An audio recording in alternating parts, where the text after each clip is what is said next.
Welcome. This is Gutted. Loaves, fishes, and being more than the sum of your parts.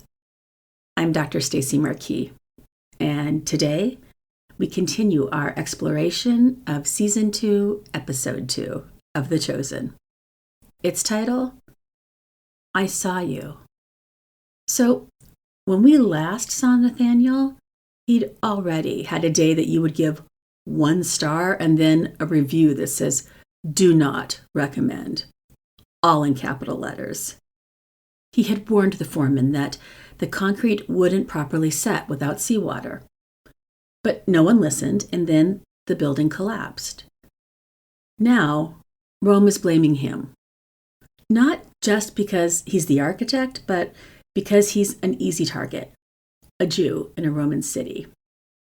It's implicit bias, the automatic, unspoken judgments that we make about people before we even know we're doing it.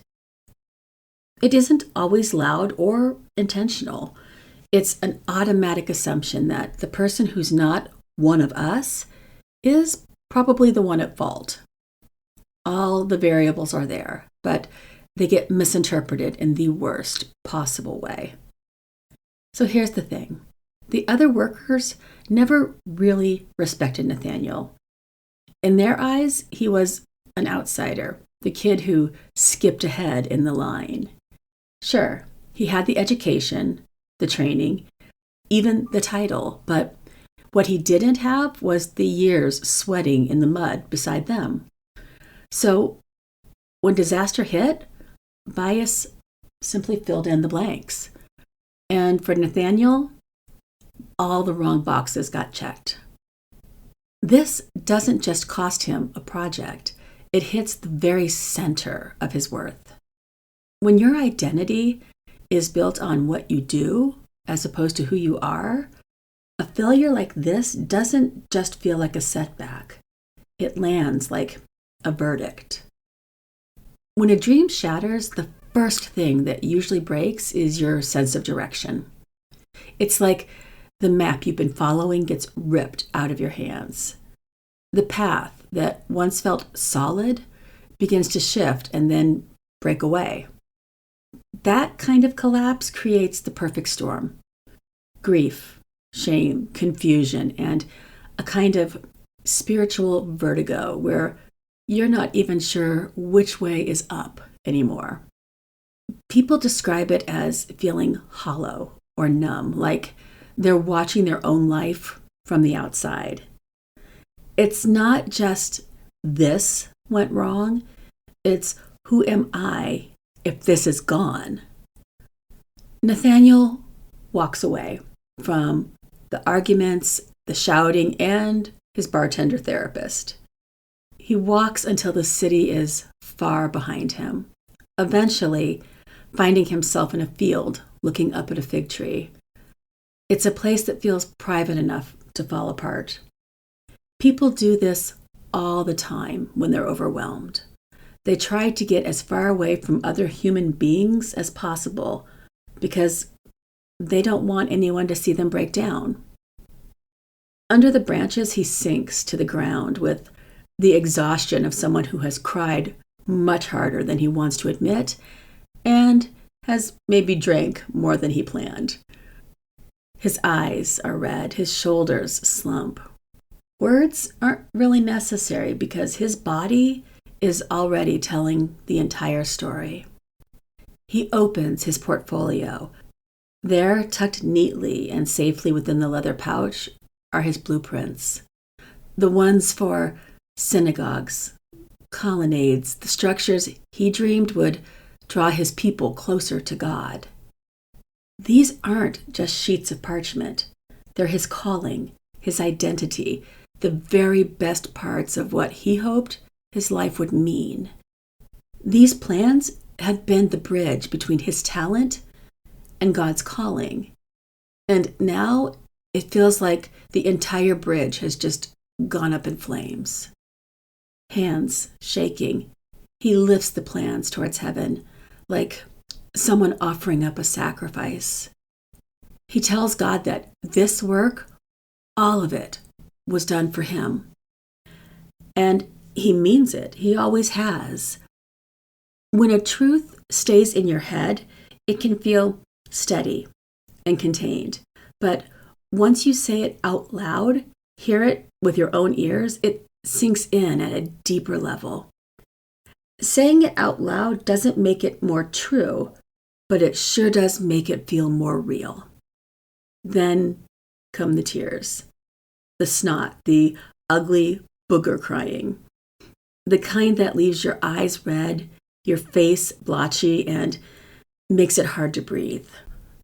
Looking towards the heavens, he begins to pray, "Blessed are you, Lord God, King of the universe."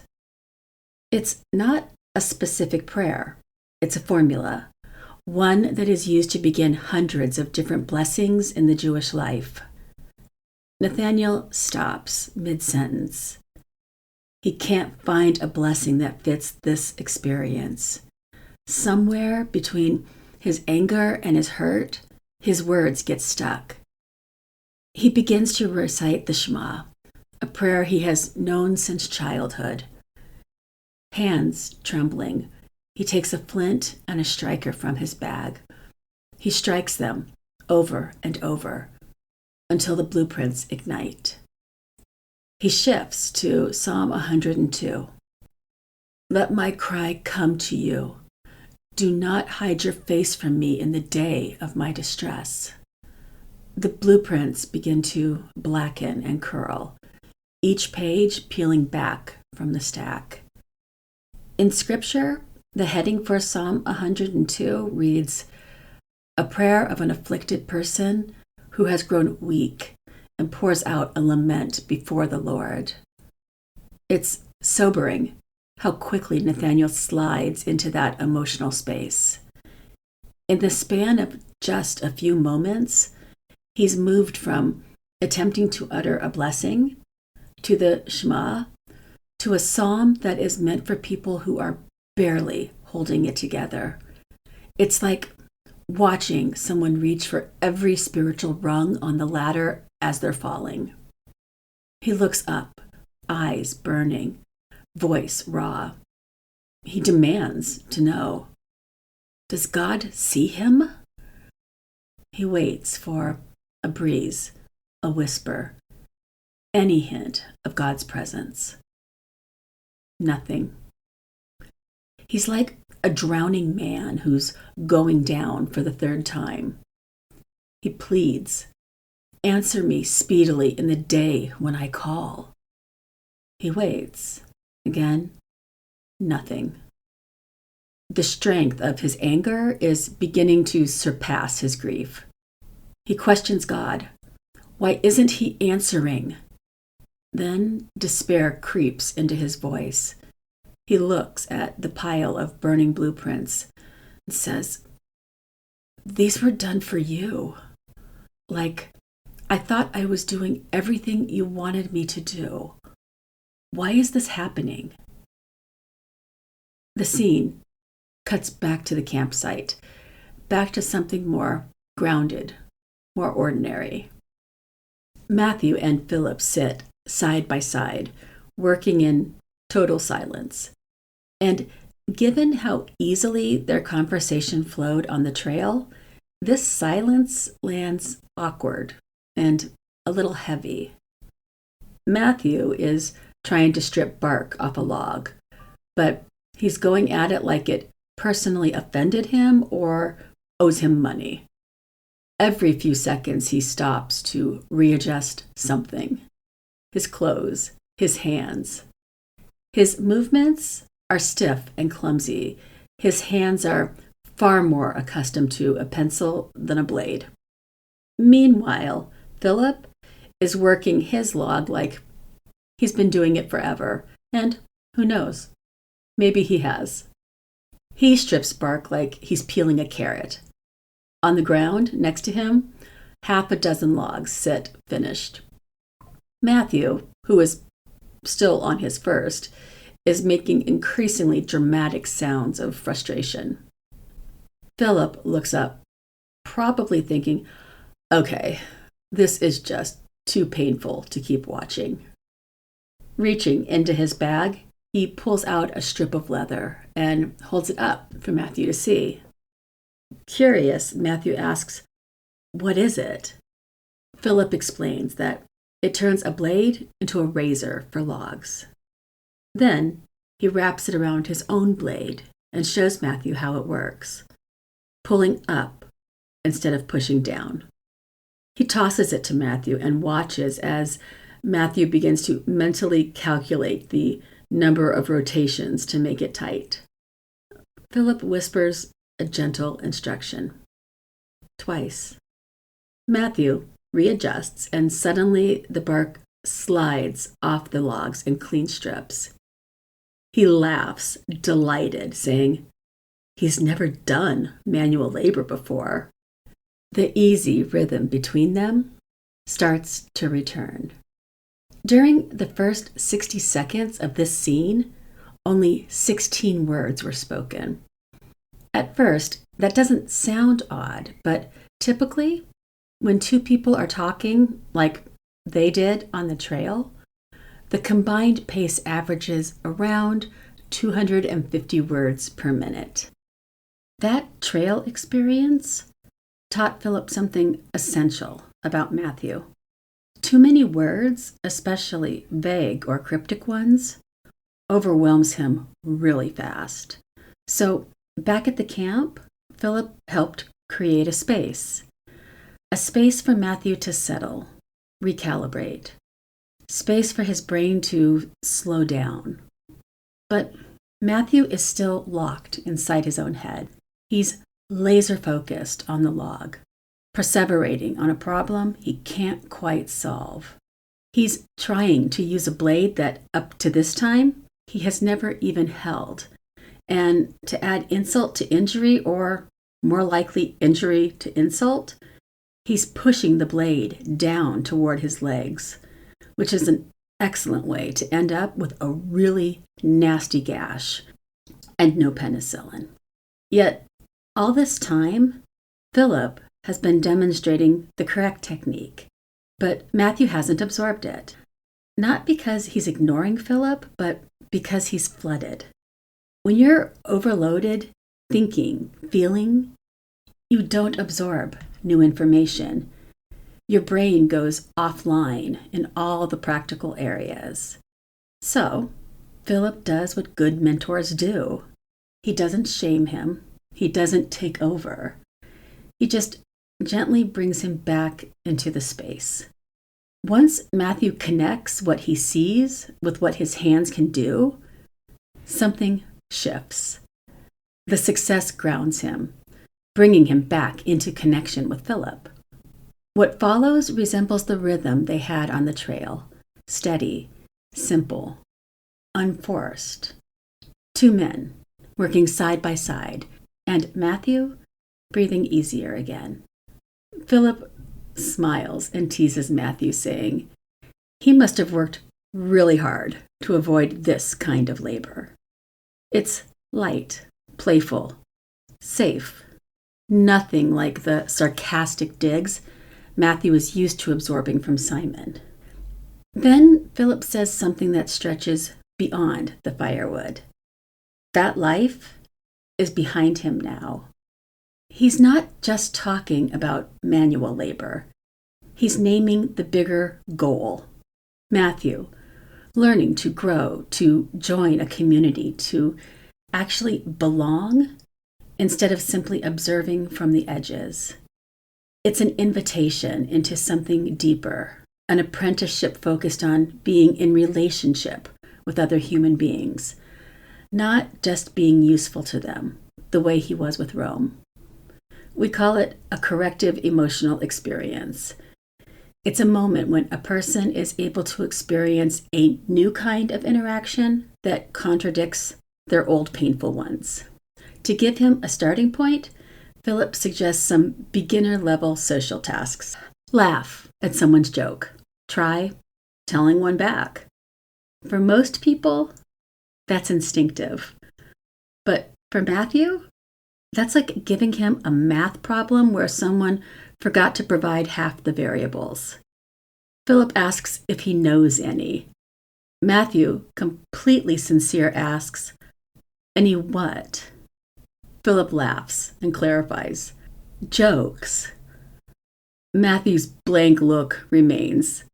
Philip doesn't mock him. He just mentally adds teach humor to the list of things to do with Matthew. That's what mentors do. They meet a person where they are while helping them grow into who they can be. Philip, who's quite skilled at shifting conversations, does exactly that, asking, "Was it hard for him to leave it all behind?" Matthew, surprising even himself, says, "No, but it should have been. He was comfortable. He had stability." Then he hesitates for just a moment, like he's bracing for judgment, before he says, "He had a dog." In first century Israel, dogs weren't pets. They were seen as unclean.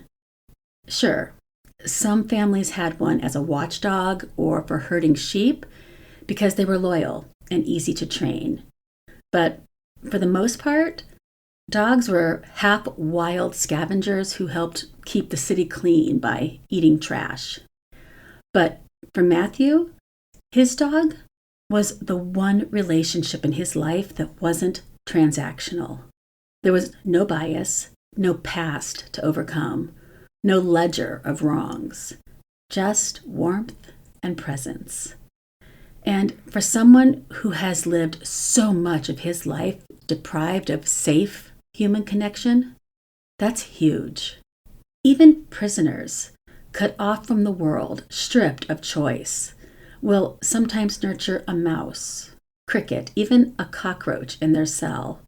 Humans will bond with any living thing if it helps them feel less alone. Matthew's dog provided not only companionship, but also the opportunity to nurture. It's proof that he can attach and that he can feel safe with another living creature, even if that creature has 4 legs and a tail. Philip calls it bold. He likes it. Matthew, who has absolutely no idea what to do with that kind of affirmation, does what many anxious people do. He just keeps talking to outrun the feelings. It may be bold, but Matthew says others in his life found it to be a source of amusement. Basically, people used it as an excuse to mock him. Then he shifts, diving deeper into his shame story. His house that was bought with blood money, the estrangement from his parents, and finally that numbers, concrete, quantifiable calculations, they stopped helping him make sense of the world. Philip, still being Philip, says, "You gave everything away to keep it." And yes, on paper, it sounds cryptic. But Matthew doesn't ask, "Keep what?" Because even if he can't articulate it, deep down, he feels the truth of it. He gave up the wrong life, being a tax collector and everything that came with it, for the right one, following his rabbi, reclaiming his compassion, his integrity, his humanity. But even if it was the right thing to do, he says it's still uncomfortable when no one likes him, which is probably the most vulnerable thing he has said so far. Philip responds the way someone with emotional intelligence should, calm and direct, saying, if Jesus called Matthew, then for now, he already has everything he needs. The rest will come. He doesn't need to earn more worth. He doesn't need to prove himself. He was chosen.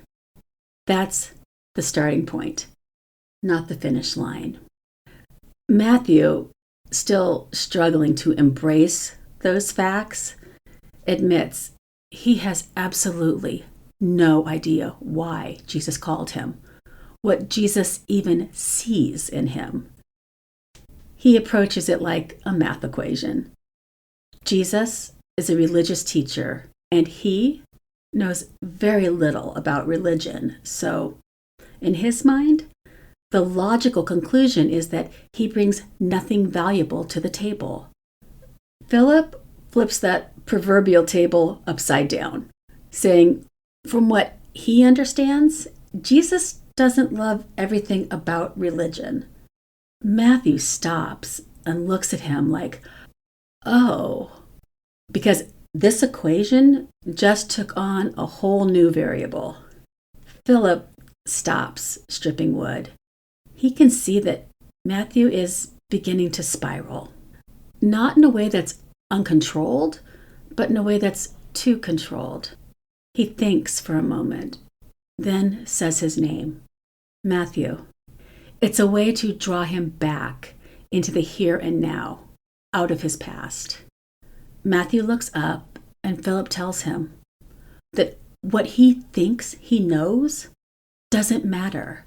What matters is that Jesus chose him. That's his foundation. Matthew lets that land. He trusts that Jesus knows what he's doing. He just wishes that the plan made more sense.